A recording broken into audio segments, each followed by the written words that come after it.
భారతీయుడు 2 3 hours run టైంతో 1996లో release అయిన భారతీయుడు సినిమాకి సీక్వెల్గా ఇన్నేళ్ల తర్వాత వచ్చిన సినిమాని చూసాక నాకైతే ఫస్ట్ హాఫ్ బాగానే వెళ్ళింది, అక్కడక్కడ సాగదీసినట్టు అనిపించినా సరే. కానీ సెకండ్ హాఫ్నే మంచి పాయింట్ని కొత్త అప్రోచ్లో ట్రై చేసినప్పటికీ క్రింజ్ ఒత్తి అండ్ ఫోర్స్డ్ సీన్స్తో ఎగ్జిక్యూషన్ సెకండ్ హాఫ్లో తేడా కొట్టేసిందండి. అయినా సరే సినిమాలోని కమల్ హాసన్ గారి కోసం శంకర్ గారి నుండి వచ్చిన విజన్లో కొంత పార్ట్ కోసం ఒక్కసారి ట్రై చేయొచ్చు.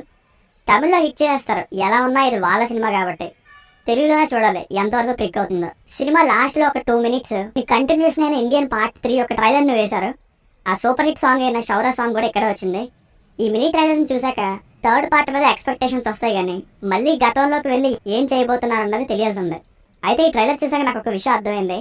ఇండియన్ 2 స్టార్ట్ చేసినప్పుడు అది కాస్త పార్ట్ 3గా డివైడ్ అయ్యి దానివల్ల ఏమైనా ఈ పార్ట్ 2 మీద ఎఫెక్ట్ చూపించిందేమో డౌట్ కన్ఫర్మ్ అయింది. ట్రైలర్ చూసినప్పుడే డౌట్ వచ్చింది, కొత్తగా శంకర్ గారి ఫ్యూచర్ ని మ్యాచ్ చేసే విజన్ ని ఇప్పటి కాలంలో ఎలా చూపిస్తారో అని. రీసెంట్ గా అపరిచితుడు రీ రిలీజ్ కు వెళ్తే 20 years తర్వాత కూడా ఆ సినిమా ఇప్పటి జనరేషన్ కూడా మ్యాచ్ అయ్యేలా శంకర్ గారి విజన్ ఏంటో తెలిసేలా చేసింది.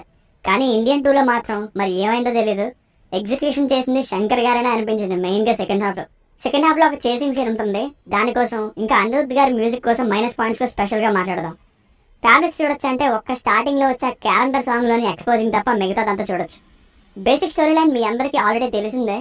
1996లో వచ్చిన భారతీయుడు ఎలా అయితే అవినీతిని అణచివేయడానికి తప్పు చేస్తున్న వారిని చంపుతారో, అలాగే ఇక్కడ కూడా ఎప్పటి సోషల్ మీడియాలో పెరిగిపోతారు కూర్చున్న అవినీతిదారులను చంపుకుంటూ వస్తారు. సో ఈ ప్రాసెస్ లో యూత్ ని ఏం రిక్వెస్ట్ చేశారు, వాళ్ళు ఏం చేశారు, దీనివల్ల ఎలాంటి ప్రాబ్లమ్స్ క్రియేట్ అయ్యాయి, భారతీయుడికి ఏం జరిగింది అన్నది స్టోరీ.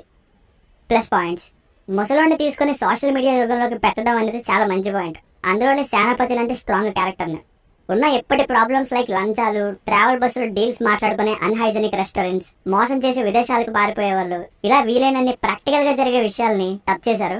మెయిన్ గా యూత్ చేంజ్ అయ్యి మీరే దేశాన్ని బాగు చేయాలనే ఒక అప్రోచ్ నిజంగా శంకర్ గారు మార్కెటే చెప్పాలి. ఆ అప్రోచ్ ఏంటో సినిమా చూసే తెలుసుకోండి. ఇక సేనాపతిగా కమల్ హాసన్ గారు ఏంటో నేను స్పెషల్ గా చెప్పనక్కర్లేదు. ఆయన కోసం పార్ట్ 1 కంటే ఇందులో గెటప్ కొంచెం తేడా కొట్టినా సరే ఎక్స్ప్రెషన్స్ బాగా అనిపించాయి. పర్ఫార్మెన్సెస్ పై సిద్ధార్థ్ గారు, ప్రియా భవానీ శంకర్ గారు షైన్ అవుతారు.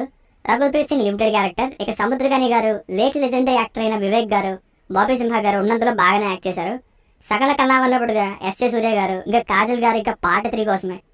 సినిమాటోగ్రఫీ శంకర్ గారి సినిమాలకి ఏ రేంజ్ లో ఉంటుందో అదైతే తగ్గలేదు.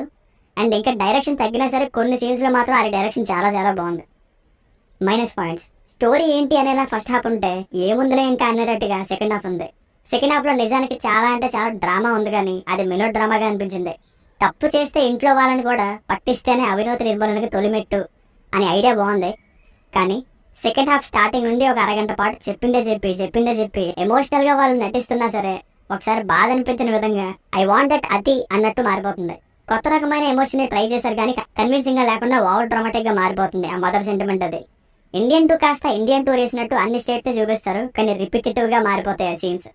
ఇండియన్ 2కి ఫస్ట్ దబ్బేసింది శంకర్ గారి స్టోరీయో ఇంకేదో కాదు, మ్యూజిక్ సెన్సేషన్ అయిన అనిరుద్ధ్ గారు. రీ రికార్డింగ్ చేశారా లేదా, లేదంటే మిక్సింగ్ టైంలో ఏమన్నా తేడా కొట్టిందా, లేదా నేను వెళ్ళిన థియేటర్ ఏమైనా తేడాగా ఉందా, ఇన్ని థాట్స్ వచ్చాయి. అసలు బ్యాక్గ్రౌండ్ మ్యూజిక్ ఏంటి ఇలా చేశారని. ఇంటర్నేషనల్ స్టాండర్డ్స్ లో శంకర్ గారి సినిమాకి ఏఆర్ రెహమాన్ గారు తప్ప ఎవరో ప్రాణం పోయలేరు. ఆ కాంబినేషన్నే వేరు. నిజంగా అనిరుద్ధ్ గారికి సోషల్ మీడియాలో బ్యాక్లాష్ ఉంటుందేమో అని డౌట్. అండ్ ఆ క్యారెక్టర్ సాంగ్ ఎందుకు పెట్టారో తెలియదు. మరి ఆ టైంలో వచ్చే ఒక నెగిటివ్ షేడ్స్ ఉన్న క్యారెక్టర్ యొక్క బ్యాక్గ్రౌండ్ రిచ్ అని చెప్పడానికి ఏమో. అండ్ సెకండ్ హాఫ్ లో ఒక చేసింగ్ సీన్ ఉంటుంది, ఒక lengthy chasing scene.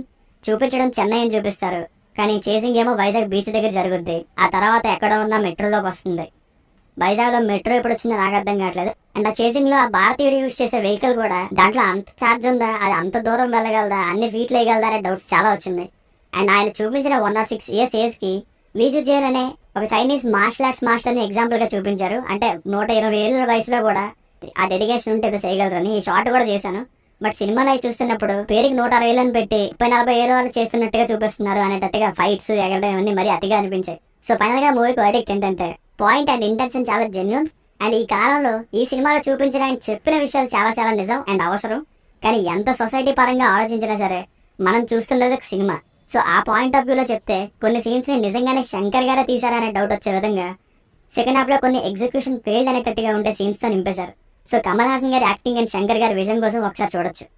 Very good intention, but not a typical Shankar sir execution. దీనికి రేటింగ్ వచ్చేసి ఇది నా ఒపీనియన్ 2.75/5. మీ కనుక నా రివ్యూ నచ్చినట్లయితే మరిన్ని రివ్యూస్ కోసం మన ఛానల్ ని సబ్స్క్రైబ్ చేసుకోండి. Thank you.